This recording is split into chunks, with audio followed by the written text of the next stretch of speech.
Hai semuanya, balik lagi sama Calon Sarjana. Ngeliat jembatan atau tempat pengeboran di bawah laut, pasti pada bertanya-tanya kan, gimana cara buatnya tuh?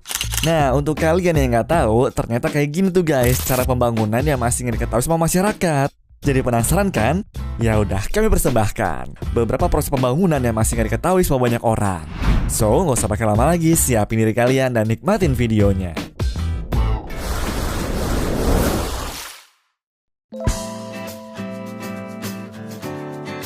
Jembatan air.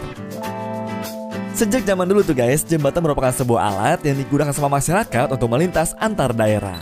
Ya biasanya daerah tersebut tuh berupa jurang atau dipisahkan sama air. Cuma seiring berkembangnya zaman, teknologi pembuatan jembatan tuh semakin canggih dan ngebuat ada banyak sekali jenis jembatan dengan kegunaannya masing-masing. Nah tapi guys, gue suka penasaran tuh sama cara orang bangun jembatan yang melintasi sebuah air. Awalnya gue mikir ya kalau fondasi-fondasi itu dibuat dimana para pekerjanya tuh harus menyelam. Cuma ternyata nggak begitu dong. Jadi itu guys, mereka bikin dulu semacam tembok dari besi sesuai dengan panjang permukaan air menuju dasarnya. Ya bentuknya sih biasanya beda-beda tuh guys, seperti bulat ataupun kotak. Dan nama alat tersebut bernama cover-dam.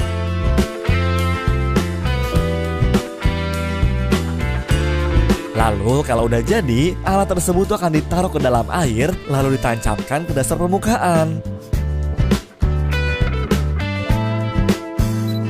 Nah, setelah dari situ tuh guys, air di dalamnya dikuras sehingga memudahkan para pekerja untuk membangun fondasi jembatannya.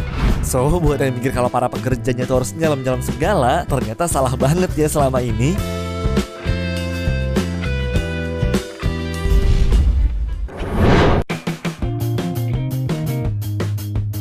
Pembangunan terowongan. Sebagai sebuah tembusan di bawah permukaan tanah atau gunung, terowongan pada umumnya merupakan sebuah tempat tertutup kecuali di kedua ujungnya sih. Digunakan sebagai tempat untuk lalu lintas kendaraan, pejalan kaki, ataupun pengendara sepeda. Gak semua orang mampu membuat terowongan loh. Lagian gak semua terowongan dipakai untuk jalur kendaraan, melainkan ada yang berguna buat saluran pembuangan, pembangkit listrik, dan tempat menyalurkan kabel telekomunikasi. Nah, pembuatan terowongan pada umumnya memiliki dua metode, yaitu dengan metode potong tutup dan juga tunnel boring machine. Kalau metode potong tutup, awalnya mereka bakal menggali area tersebut, terus menutup langit-langitnya menggunakan atap, dan kalau udah selesai dibangun, bakal ditutup kembali dengan rapi sehingga terlihat seperti sebelum digali. Sedangkan tunnel boring machine menggunakan mesin bor biasa yang memiliki ukuran besar untuk melakukan penetrasi dari titik awal konstruksi terowongan sampai menembus ke titik paling ujung. Biasanya sih, teknik potong tutup dipakai untuk lokasi perkotaan, sedangkan tunnel boring machine dipakai untuk menembus perbukitan.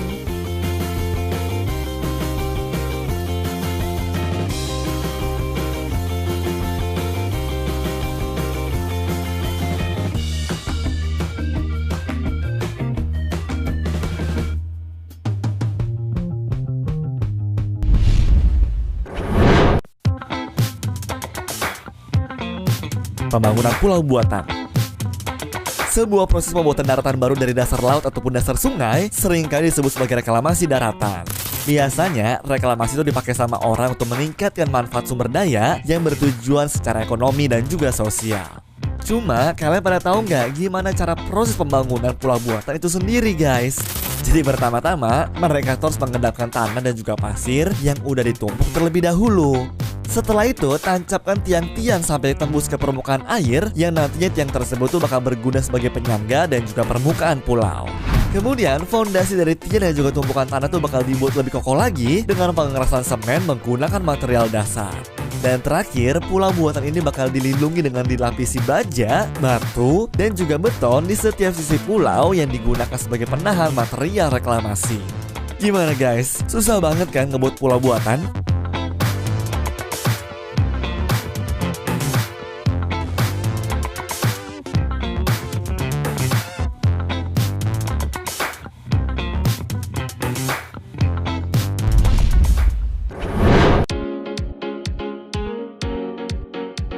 Pembangunan apartemen Tiongkok. Melihat gedung apartemen tinggi pasti membuat kalian berpikir kalau pembangunannya sangat ribet dan memakan waktu lama. Memang betul masih banyak apartemen yang dibangun dengan proses lama. Tapi kalian perlu tahu juga kalau sebenarnya membangun apartemen di zaman sekarang sudah jauh lebih cepat dan tak sesulit yang kita bayangkan selama ini. Buktinya bisa kita lihat dari proses pembangunan apartemen 30 lantai di negara Tiongkok ini guys. Hanya dalam kurun waktu 15 hari aja, para pekerja konstruksi berhasil menyelesaikan apartemennya loh. Mereka ternyata memiliki cara yang jauh lebih canggih dan juga praktis. Pertama-tama mereka mempersiapkan lahan untuk pondasi apartemennya. Satu persatu tiang kokoh ditanamkan ke tanah sebagai penopang bangunan, guys. Kedua adalah proses paling praktis yang aku sebutin tadi. Segala isi satu ruangan apartemen dibentuk dalam sebuah pabrik loh. Mulai dari kerangka besi, keramik, beton, saluran pipa, serta kelistrikan ruangan, semua mereka susun di dalam pabrik. Ibarat mainan yang susunan bodinya udah dipersiapkan untuk kita pasang nanti, guys. Setelah semua udah selesai dipersiapkan, susunan tadi pun dikirim dalam bentuk paket menggunakan kontainer, guys. Kalau udah nyampe ke lokasi, pihak konstruksi tinggal memasang satu persatu ruangan apartemennya seperti susunan Lego. Pemasangan dilakukan secara berkelompok agar semua ruangan bisa tersusun rapi dan melekat dengan kuat. Begitu seterusnya sampai ke tahap pengisian furniture ruangan. Dan dalam waktu 360 jam alias 15 hari, satu apartemen 30 lantai selesai, guys.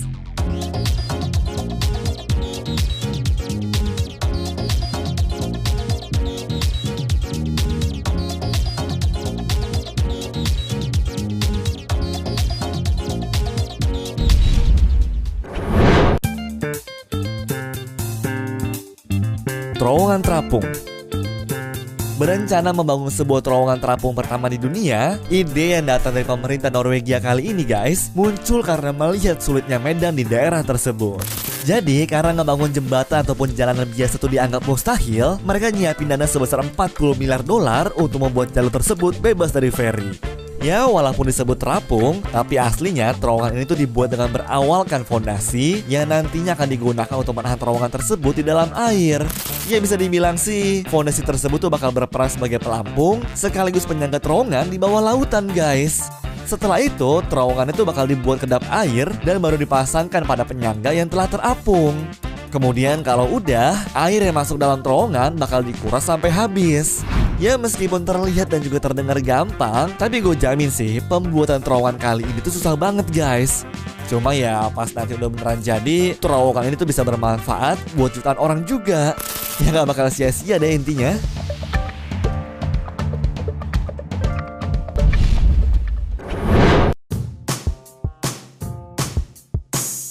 Jembatan di atas bukit.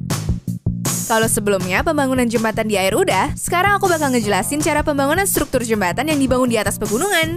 Suka pada bingung gak sih gimana caranya coba bisa ada jembatan besar di atas sebuah gunung? Buat nyampe ke sana aja kadang kita semua mikir kan gimana caranya? Nah, ternyata proses pembuatannya tuh begini. Pertama-tama, perlu dilakukan penelitian dulu untuk mencari daerah lumayan datar dan kuat agar dapat dipasang fondasi jembatan. Setelah itu, tiang fondasi yang besar dan tinggi akan dibangun lalu ditempatkan di posisi tepat supaya nantinya berperan sebagai lokasi penyokong mesin derek untuk mengangkat tiang fondasi. Nah, di tahap selanjutnya ada sedikit perbedaan nih, guys. Khusus jembatan Pei Panchang, konstruksi jembatan sudah dibuat sebelumnya di dalam pabrik. Jadi tinggal dipasang aja deh menggunakan derek. Keren kan?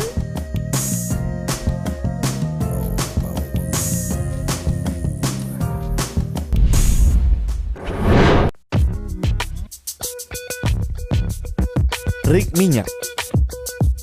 Hal berikutnya yang menurut gue tuh cara pembuatannya sampai sekarang masih gak kebayang ya adalah pembuatan rig minyak di tengah lautan. Rig lepas pantai adalah struktur yang dibangun untuk mendukung proses eksplorasi tambang di dasar permukaan laut, guys. Tapi pertanyaannya nih, gimana caranya bisa ada bangunan sebesar itu berada di tengah laut lepas ya? Nah, ternyata kerangka fondasinya itu udah dibuat dulu di pabrik, lalu dibawa menggunakan kapal. Pas udah sampai ke tempat yang mau dibor, fondasi tadi itu bakal diturunin dan juga ditanam ke dasar permukaan laut. Baru deh guys, dipasang semacam paku bumi agar mengunci fondasi tersebut. Dan setelah proses ini selesai, tinggal tempelin aja tuh kerangka-kerangka besinya di fondasi yang sudah dibuat. Lalu kalau dilihat-lihat, ternyata simple juga ya.